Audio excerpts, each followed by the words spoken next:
Whenever you make a film, you hope that it resonates with audiences, especially a movie like Inside Out, too. There's such a great opportunity to really reach people and make a meaningful impact on their lives. Oh, I can show you. You're gonna love this. In this scene that we're about to see, this takes place at the end of the film, and it's Riley going through her panic attack. Riley has inadvertently injured one of her friends. She feels horrible about it, and she ends up in the penalty box because of it, and it's making her anxiety spin out. We were working on this at the very beginning, and it was literally the last thing that we finished. Rewatching it, one of the reasons it works so well to me is it is this triumph of structure. And when this scene grabs you, it really grabs you.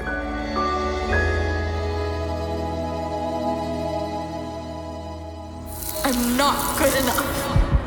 Come on, Riley, get it together. Come on, Riley, get it together.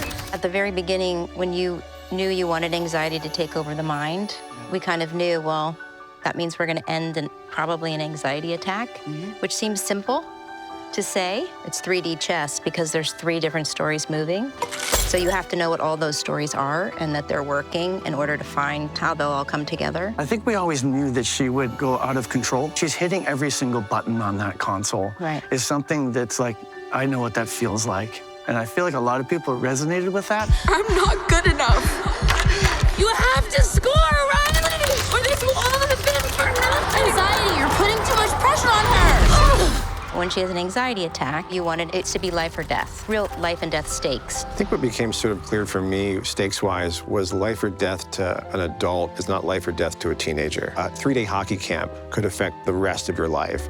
That's when I think we started to zero in on like, oh, I see, we can actually not physically put her in peril, but to create a series of setups that by the time she's just sitting in the penalty box, there's so much weighing on her that she's having this incredible anxiety attack. I remember always thinking about my time in middle school going to Spanish class because I had a speech impediment. And so reading out loud in Spanish class was the worst 40 minutes of my life. And I thought it could affect the rest of my life. That small period of time really, to me, was the end of the world. When I watched that scene, that's how I remember feeling. That's what I love about working at Pixar as a writer, is that is the bar. You're asked to really bring parts of yourself that maybe even feel embarrassing, right? To talk about or admit that that happened or you feel that way. It's like, no, that's what they want.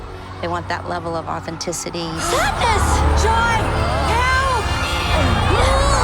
Come on, we can do this! It's not working! It's anxiety! Anxiety is moving so quickly that it's almost like a tornado. Nobody can stop anxiety or her sense of self, which is telling her she's not good enough. Joy tries to get anxiety out of her own spin.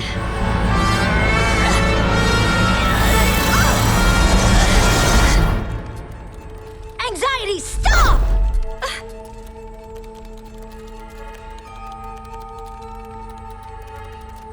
You don't get to choose who Riley is.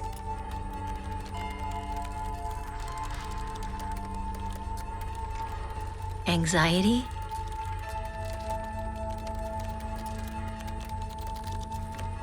You need to let her go.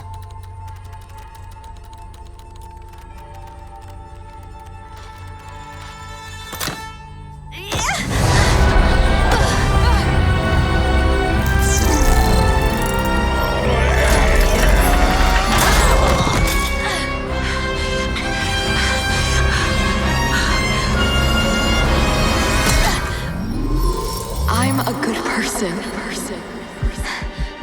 You are what you believe. Your sense of self is made up of what you believe about yourself from memories. Are you really bad at math? Or did mom just be disappointed over one test? Are you really not good enough?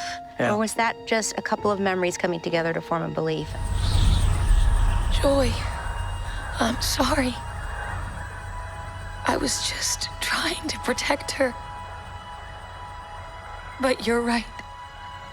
We don't get to choose who Riley is. There's a lovely little moment right there where you can see anxiety's humanity, that she doesn't mean to be hurting Riley. And there's one of my favorite lines is when she says, "I'm so sorry, Joy, I was just trying to protect her." It can feel so true to being a parent. We're just trying to help our kids, That's all she was trying to do. I keep thinking of joy and anxiety as two parents who are arguing over how to best take care of their child. But they're both doing it from a place of love. And I can really feel that there. And I can feel her regret of what she's started.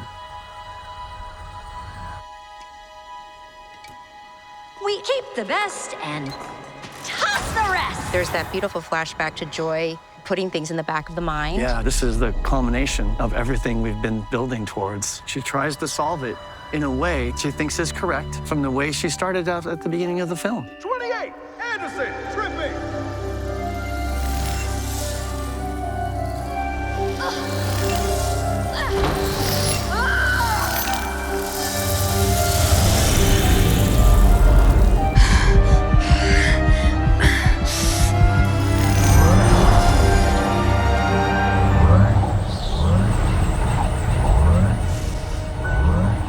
I'm a good person. And then Joy kind of realizes this is the solution. This is the correct solution.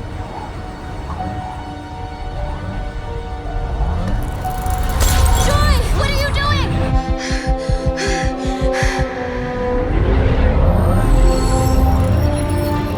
And yanks that out and ends up bringing in all of Riley, the good and the bad. I'm selfish. I'm kind. I'm not good enough. I'm a good person. I need to fit in, but I want to be myself. I'm brave, but I get scared. Success is everything. I make mistakes. I'm nice. I'm mean. I'm a good friend. I'm a terrible friend. I am strong. I need help sometimes. Joy just embraces it. And it's really self-compassion at that moment. This is what this whole scene and this whole movie is built towards, is that moment right there.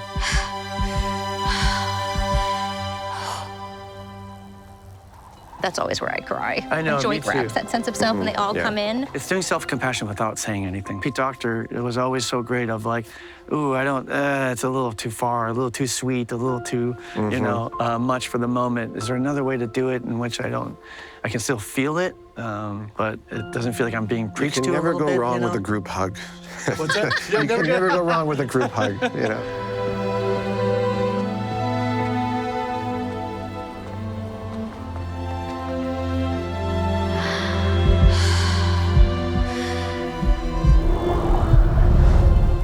I also love about this scene that it takes the next step of saying, here's a possible way to come back to yourself from that spin.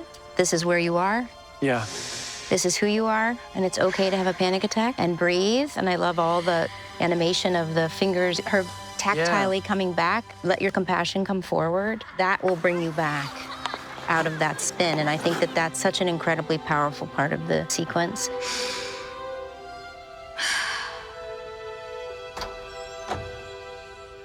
Riley, you okay?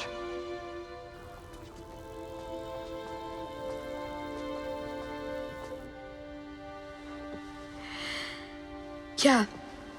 I mean, no.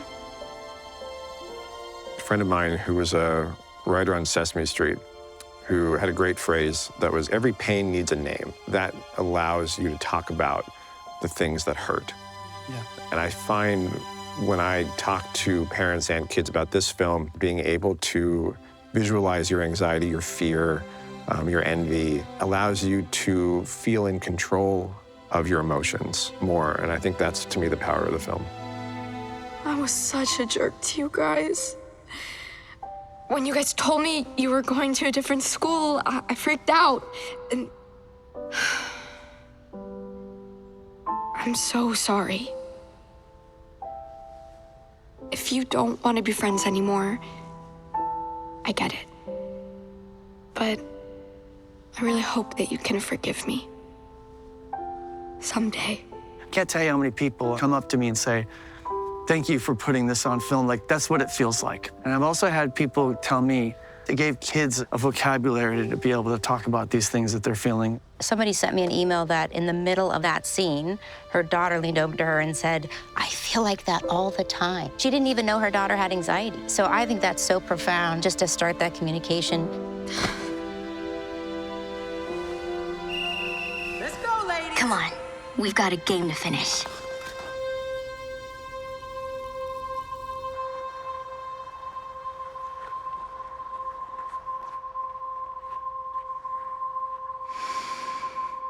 We knew that Joy in the first movie was asked to step back. And we knew from the very beginning we were going to ask her to step forward.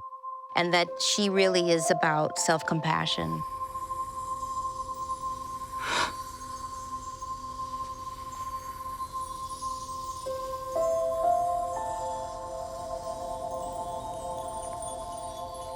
One of my favorite moments is having Sadness be the one who knows that pull from the first film. Joy, Riley wants you. We always knew, too, that anxiety was going to step back so that Joy can go forward. That's Amy Poehler's favorite shot. She loves that shot of anxiety stepping aside and going, it's now time for you to drive.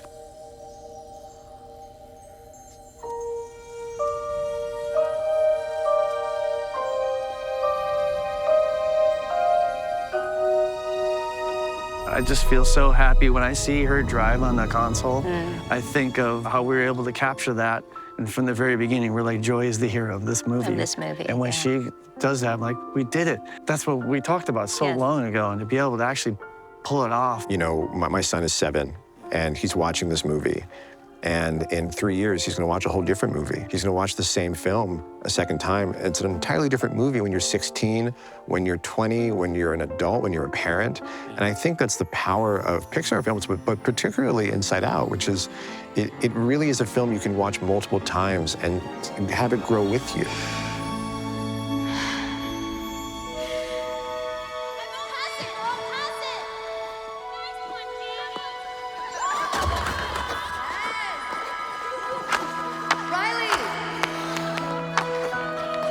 There's something so crystal clear to me in hindsight, of course. The first movie is Joy discovering the power of sadness. This movie is Joy discovering the power of joy. Yes, she's growing up, too. There's a difference between childhood joy and self-compassion, more mature joy. This wonderful arc of like a character who feels like she's been replaced to learning her true value. Yeah. Right. That's lovely.